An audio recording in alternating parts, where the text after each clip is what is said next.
Okay, well, let me get a medium. Sold out. Let me get a large. Sold out. Let me get an extra large. Sold out. Hey, 2XL. Sold out. Sophie Cunningham had barely stepped into Indiana, and within minutes, she made sure everyone knew exactly the kind of player she is. This wasn't just another routine player introduction. It was a statement. And as for what happened next, well, let's just say someone over in Las Vegas might be giving her own merch sales a bit of side-eye right about now. Hey guys, it's Sophie Cunningham here. I'm finally in Indiana, and I am so excited to be here and meet all of you. See you guys at the game. Bye. When Sophie took the mic at her press conference, she didn't waste a moment in establishing the tone. She made it absolutely clear. She's bold, she's fierce, and she stands by her teammates no matter the circumstances. Fever fans have been yearning for that kind of intensity, and Sophie came in fully prepared to bring it. No second-guessing, no holding back, just raw, unapologetic confidence. Again, I think that just the competitor that I am, I'm fierce, I'm sassy, I stick up for my teammates, stick up for myself, and so sometimes I think that's okay to be feisty and to be yourself. But I'm excited to play in front of the fans. I think that she's drawn a lot of people, not only to Indiana but to the women's game as a whole, and so just to be a part of something great, just really happy to be here. Right after delivering those bold words, Sophie posed with her brand new Indiana Fever jersey, with a number 8 proudly on display. You could almost feel the excitement radiating through the fan base. The moment she posted that picture online, the comment section exploded.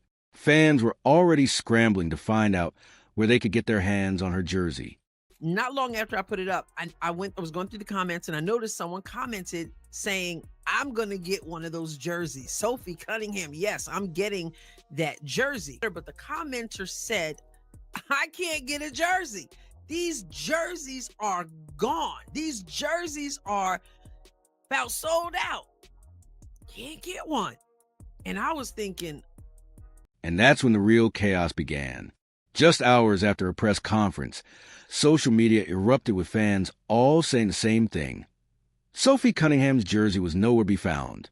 Completely sold out. And keep in mind, she hadn't even stepped onto the court yet. She hadn't played a single minute, hadn't even completed her first full practice, and still, her jersey disappeared from the shelves faster than a Caitlin Clark deep three. Just showed up in Indiana, just had her press conference, just got in the gym already. I know she got in the gym with Keith Porter, knocking down shots, working on stuff. The jersey that you just saw her highlighting, got my jersey, finally here. Good luck. Oh, and get this. This all happened right after Sophie had just wrapped up her first gym session with Keith Porter.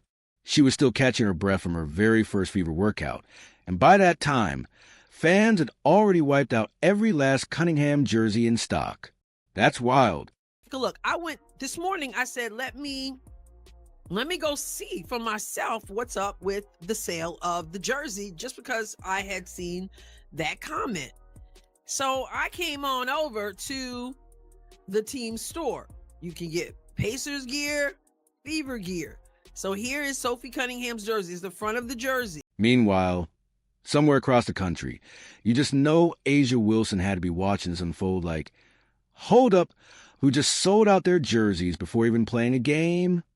You could bet she was scrolling through social media, seeing all the hype, and maybe feeling a little uneasy. I mean, she's the reigning MVP. And yet here's Sophie Cunningham strolling into the Fever locker room and instantly becoming a top-selling jersey. That's got to sting a little. Over here, adult Indiana Fever number 8 Sophie Cunningham Rebel Swingman jersey in red by Nike, $130.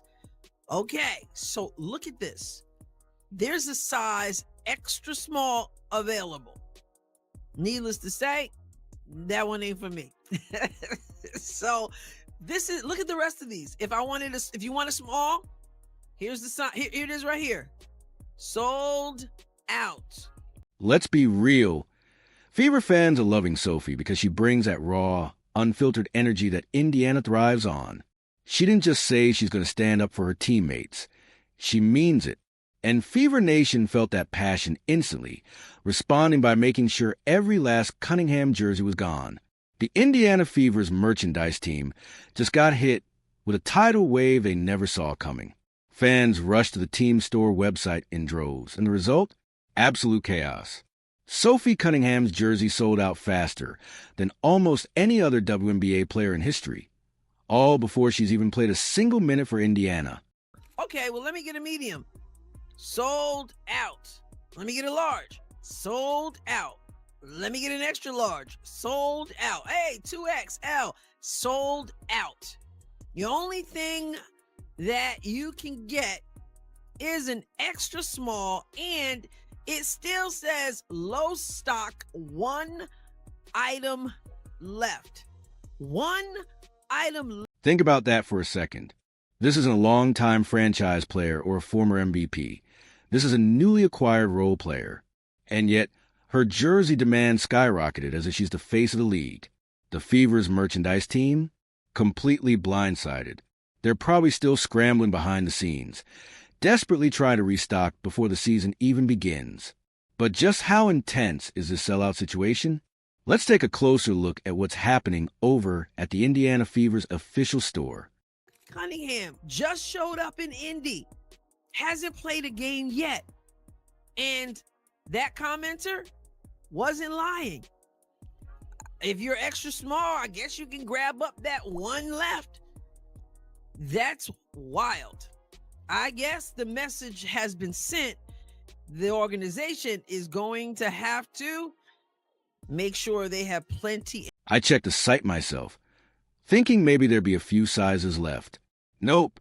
Every single size, medium, large, extra large, double extra large, completely gone. It's like they never even existed. The only thing left? One single extra small jersey, and even that had a flashing warning. Low stock, only one left. If you didn't act fast, you were out of luck. This, by the way, is driving A'ja Wilson fans nuts. They're furious that this is happening on the same day. Why are they doing this? Oh my God, don't they realize the impact of A'ja Wilson, blah, blah. What impact? Stop it. Meanwhile, just for fun, I decided to take a quick peek at A'ja Wilson's jerseys. And, well, let's just say there's plenty of inventory. Large, medium, small, take your pick. No flashing low stock warnings here. Just rows and rows of A'ja jerseys, patiently waiting for anyone, to add them to their cart. But Sophie? Gone faster than pizza at a Super Bowl party. Now, I gotta say this because I've said this before, and this is yet another example. Indiana Fever fans. I'm not talking about the people they've been made out to be by people out there, by media, by WNBA players and coaches. I'm not talking about that. I'm talking about real Indiana Fever fans. Don't just talk the talk. They walk the walk. Hold up. The Fever's merch team is officially in panic mode. They never saw this coming for Cunningham, and now they're scrambling to restock before the Fever's first game. Let's be real. This kind of sellout frenzy usually only happens for generational superstars or number one draft picks, not players picked up in trades. But this situation proves something bigger. Fever fans aren't just jumping on the Caitlin Clark bandwagon. Merch, basketballs, Caitlin Clark basketball. They're begging to buy Caitlin Clark's Nike shoe when that shows up. They're buying jerseys. For years, critics have tried to argue that Indiana's fan base is only here for Caitlin Clark, claiming they wouldn't care about the rest of the roster. But this jersey sellout just destroyed that narrative. Fever fans aren't just here to cheer for Caitlin Clark. They're here to ride or die for the entire team. They're backing it up with their wallets, and the rest of the league is getting a front-row lesson in what real fan loyalty looks like. I got sweatshirts, t-shirts, different things. They're buyers. I'm not saying that no other fans are buying stuff because obviously people are wearing stuff in stands, but it is Indiana Fever fans. And you just know A'ja Wilson has to be watching all this unfold, side-eyeing her untouched jerseys and wondering, what just happened? She's probably already planning a press conference tomorrow, claiming her jerseys are sold out too. All know Caitlin Clark turned the league down, right?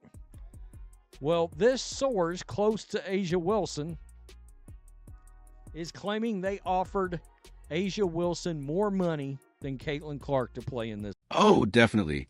Remember when Asia Wilson mentioned she was invited to Unrivaled, and they offered her a higher salary less than a day after Caitlin Clark turned down their offer? It was almost like a reaction move, as if they were trying to keep the star power going after Clark's refusal. The timing was just too perfect. Did you see how many people showed up to watch Caitlin Clark play golf? With actual attention, economics at play, Caitlin's participation in any league has an existential bearing. Nobody outside of Asia herself cares about whether Asia shows up. That's crazy because literally nobody asked, and sources close to Asia Wilson decided to answer anyway. How about when she seemingly leaked her speaking fee, or the whole college jersey retirement fiasco? The jealousy is unreal.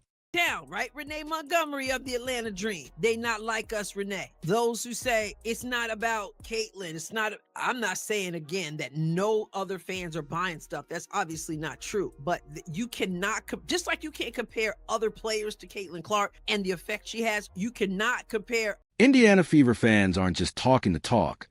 They're backing up their loyalty with their wallets, and it's reshaping the entire franchise. While other WNBA fan bases are busy arguing on social media or making excuses for their team's lackluster attendance, Fever fans are out here breaking records in merchandise sales. Fandom, Indiana Fever fandom, who go out and put their money where their mouth is, not just hanging out trolling on social media. You're gonna have the troll, obviously, but fans are buying tickets, which is why things have to change when This isn't just about showing love for Caitlin Clark. It's about embracing every player who puts on that Fever jersey, whether they've been on a team for years or just arrived. And that's what makes Indiana's fan base different. Renee Montgomery from the Atlanta Dream nailed it when she said Fever fans aren't like other WNBA supporters. They don't just hype up their team online. They invest in them. Indiana Fever fans. That to me is Exhibit A. Sophie Cunningham barely steps foot in the field house, y'all.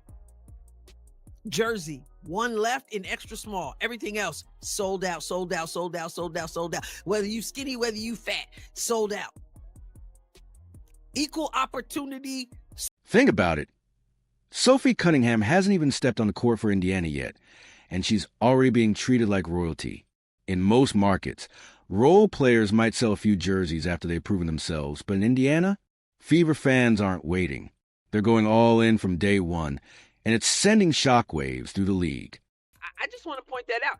As an Indiana Fever fan, I mean, there are people who are willing to pay all kinds of money to get tickets.